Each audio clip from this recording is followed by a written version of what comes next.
This started with a mistake, a name, in a place it shouldn't exist. At first, nothing, just a detail. Then it appears again.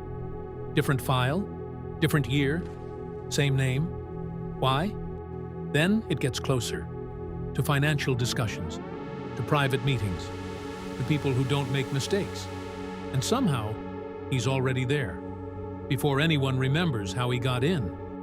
By the 90s, he's not being introduced, he's included. How does that happen? Then, 2008. Public exposure, global attention. That should end everything. For anyone else, it would. But here's the problem. It doesn't.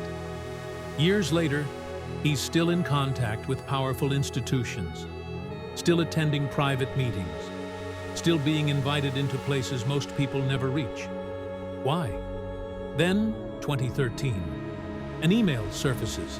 A meeting is arranged, inside a Rothschild bank. Not before everything was known. After. Who allowed that? And it gets worse. Internal emails from a major institution. A single phrase used to describe him. Disqualified. They knew. So why did the relationship continue? Why didn't anything stop? Then the records open.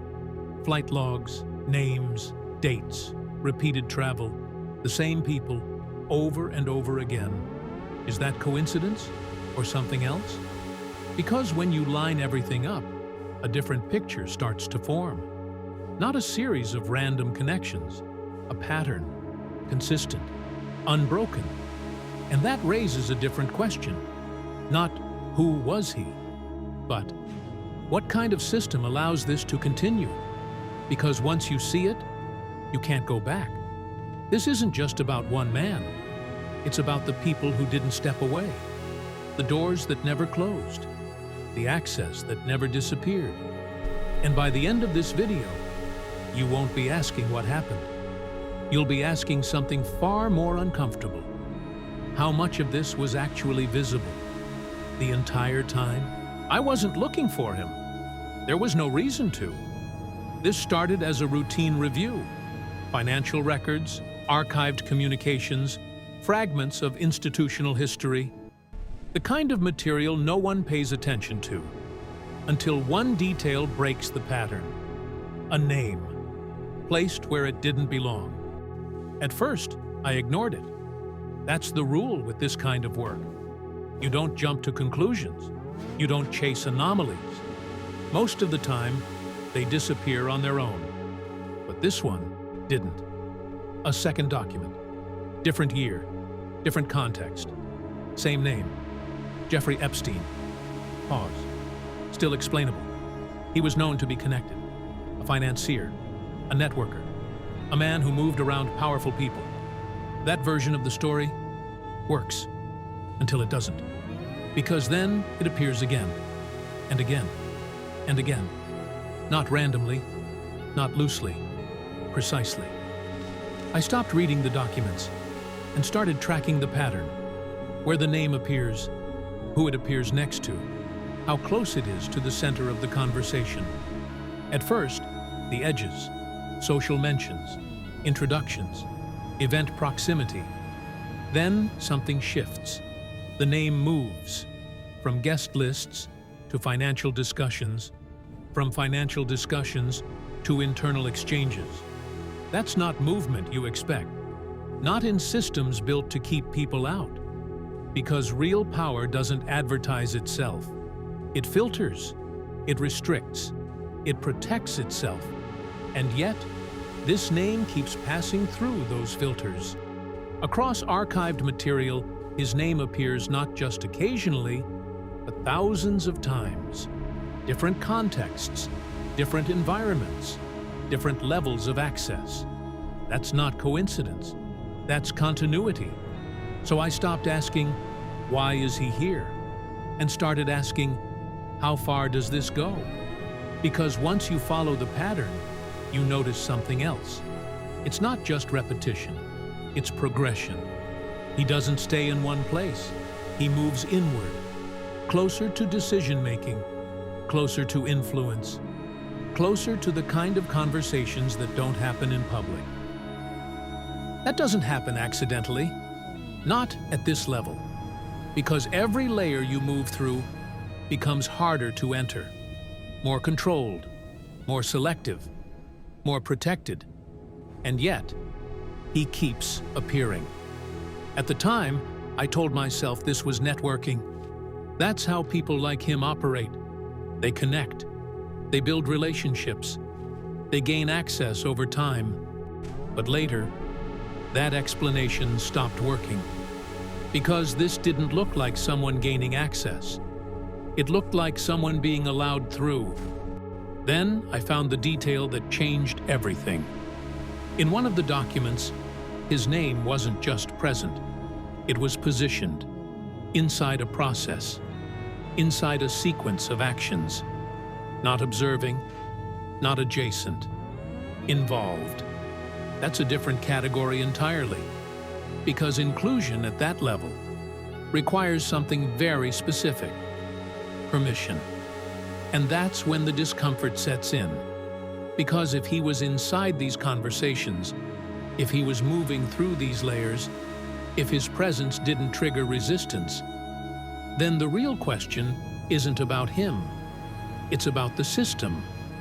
What kind of system allows that? What kind of network sees that name and doesn't stop it? That's when I stopped tracking the appearances and started looking for the origin.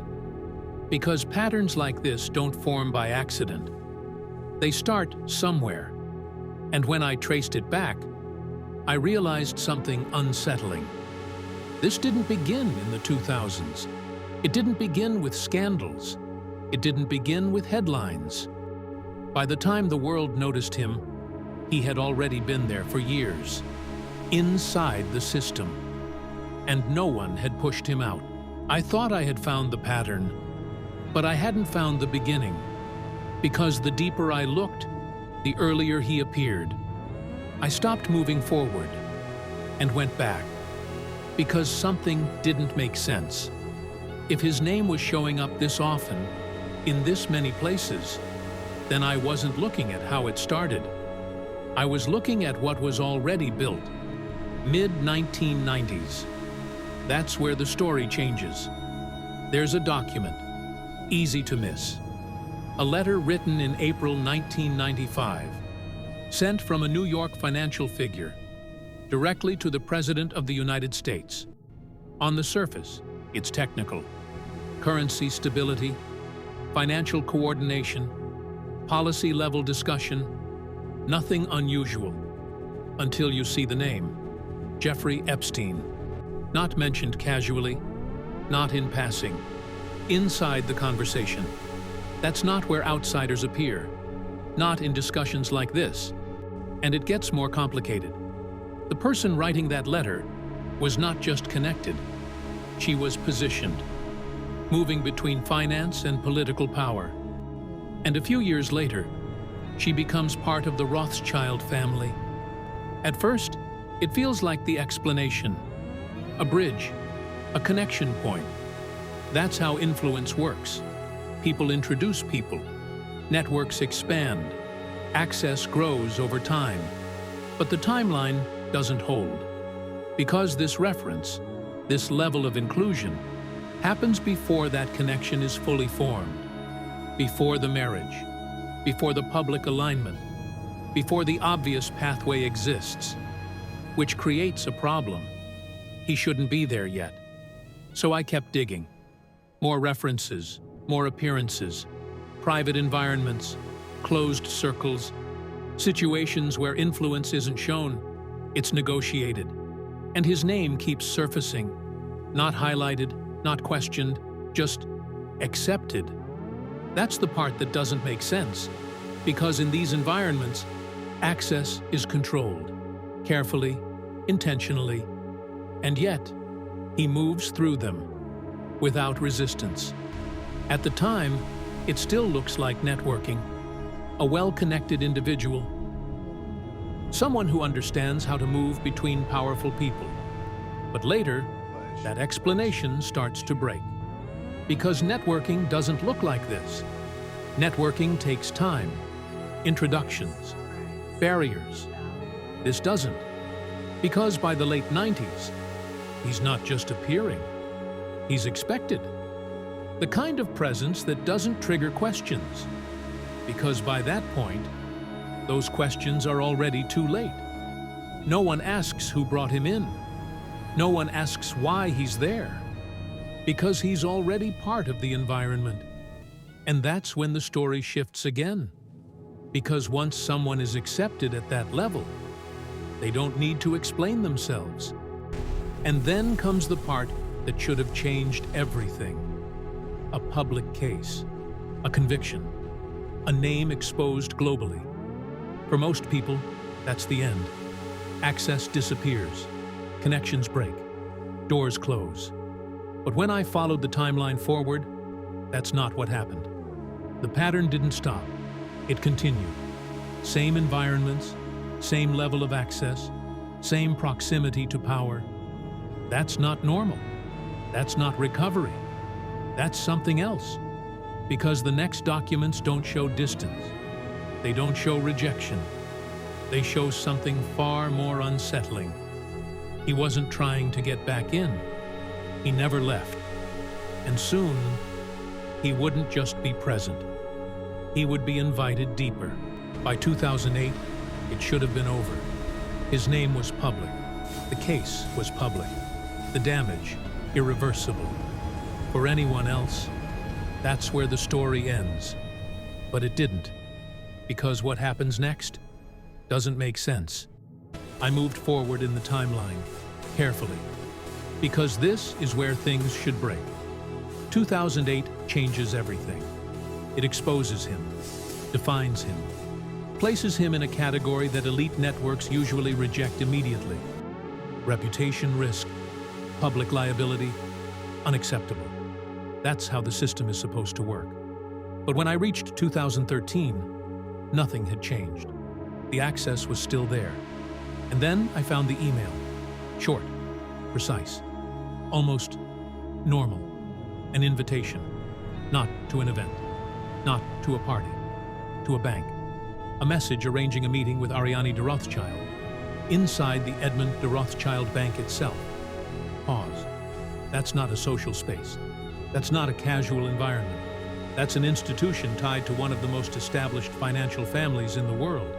People don't get invited there. Not like this. And definitely not after what was already known. The meeting isn't Vypadkova. It's arranged through an intermediary, Oliver Kolomo, and his role is clear. He connects, coordinates, opens access. This isn't someone slipping through unnoticed. This is someone being guided in. At first, the tone looks formal. Polite language, structured communication, expected distance. But that doesn't last. The emails change, fast. The language becomes relaxed, personal, too familiar. And that's where the discomfort begins, because something doesn't match. The level of access and the tone of the conversation. In one exchange, Epstein isn't asking for access. He's responding like it already exists, talking about schedules, locations, availability. At one point, casually referencing being on his private island, as if that detail belongs in this conversation. That's not how outsiders communicate. That's how insiders do. And then the tone shifts again. Not just informal, strange. The kind of language that doesn't belong in high-level financial communication. Off-topic references, unusual phrasing, a rhythm that breaks the professionalism entirely. And yet, no one stops it. No one pulls back. No one resets the boundary. That's the moment everything changes. Because now, the question isn't, why is he here? It's, why is this acceptable? Because by 2013, this isn't hidden anymore. His past is known, public, documented, and still, he's inside conversations that should have been closed to him. Then something even more telling appears. The structure of communication changes. It's no longer, let's meet. It becomes, we should discuss. We need to think about. Subtle, but critical. That single shift changes everything. Because we means inclusion. It means position. It means he's no longer outside the system. And once that shift happens, it accelerates. The distance disappears completely. He's not being introduced, not being evaluated. He's being engaged, like someone already trusted. And trust at that level is not given easily, especially not after public scandal. At the time, these emails might have looked like access, networking, connections expanding. But later, they read differently, like a continuation of something that didn't begin here. Because the most disturbing part wasn't the invitation. It wasn't the meeting. It wasn't even the tone. It was what came next. Because in the following messages, he stops sounding like someone being invited and starts sounding like someone who belongs there. And once that happens, you're no longer looking at access. You're looking at integration. At this point, it's no longer about access. It's not even about influence. Because what the next documents reveal is something much harder to explain. He wasn't being tolerated. He was being used. I moved further into the timeline, 2015, and the tone changes immediately. No introductions, no distance, no hesitation. These aren't emails between strangers. These are conversations already in motion. And then he starts giving instructions, not suggestions, not opinions. Structure. Clear, deliberate structure. First objective. Second objective. Third objective. Protection. Reputation. Damage control. Not just for a person, but for a bank, for a family, for a system. Pause. That's not a social contact. That's strategic involvement. He's not reacting. He's framing the problem, outlining how to manage exposure, how to avoid attention, how to control outcomes, and no one pushes back. That's the detail that matters. Because in environments like this, authority is guarded. People don't just speak like that, unless they're allowed to. And then, the language shifts again. One word, small, easy to miss. We should approach this carefully.